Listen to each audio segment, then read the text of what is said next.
je voudrais rappeler ici un peu quel était l'objet de la création de la Maison des Nations-Unies à Dakar, la MONUD, qui est aujourd'hui l'aboutissement d'un projet extrêmement important qui tenait à abriter en un seul lieu les différentes entités du système des Nations Unies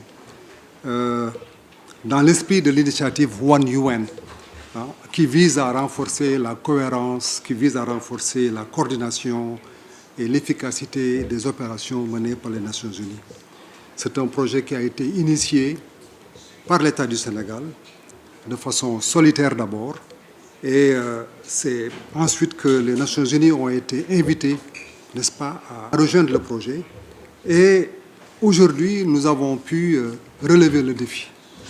Aujourd'hui, nous mettons à la disposition des Nations Unies une infrastructure qui est moderne, qui est capable d'accueillir l'ensemble des agences, des fonds, des programmes qui sont dispersés, n'est-ce pas, sur le territoire dakarois. Et je pense que cela donnera beaucoup plus de visibilité et beaucoup plus de force même, je dirais, à ce que l'ONU va représenter au Sénégal. Et je pense que la vice-secrétaire générale a déjà dit, c'est déjà un endroit qui va cristalliser l'attention. Je pense qu'il est bon dans un monde qui est en crise, et surtout pour les générations futures, préparer les jeunes, n'est-ce pas, à venir voir cet ouvrage, à croire, n'est-ce pas, à l'esprit des Nations Unies.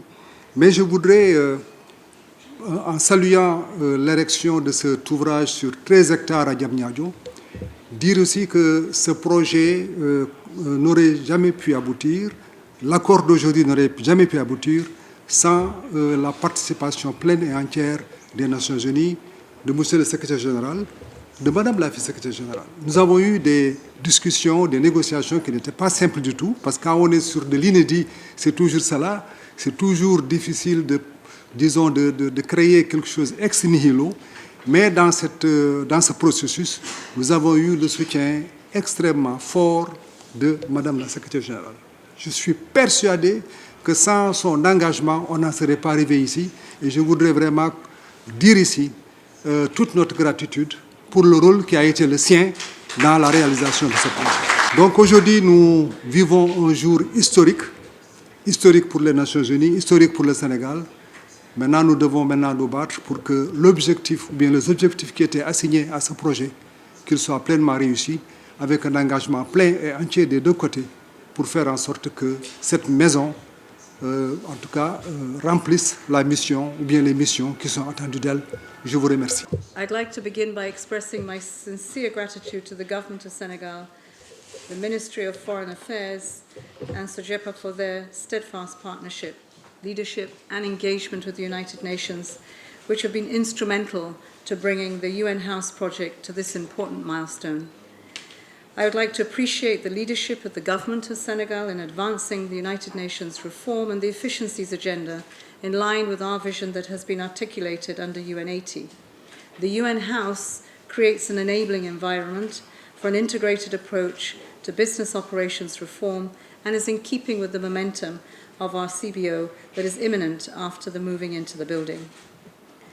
I would like to underscore that the UN stands as a symbol of this partnership, an investment in the future representing a world-class environmentally sustainable facility that will achieve efficiency, coherence, and impact of UN operations in the country in response to Senegal's Vision 2050. We would like to recognise the generosity and the vision of the Government of Senegal in supporting the realisation of this landmark building, which will serve as a hub for collaboration, innovation, and the delivery of UN's collective work and results. The spirit of this collaboration, the flexibility, the dedication that has been demonstrated by all stakeholders at the working level throughout the process has reflected a shared commitment to multilateralism and UN's presence in Senegal and Senegal's presence in the UN.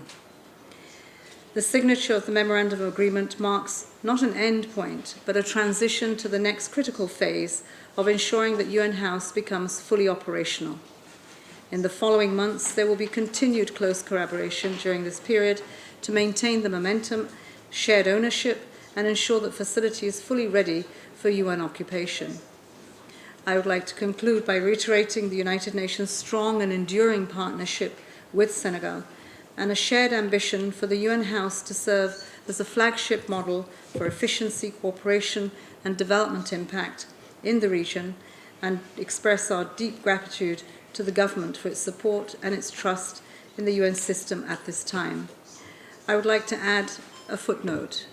It is so important that the UN, that has been framed around a charter that says we the people, that this house will be a house of the people, a house not just of the United Nations, of which Senegal is a part, but of the people of Senegal, young people, children, women, and the rest of society. I thank you.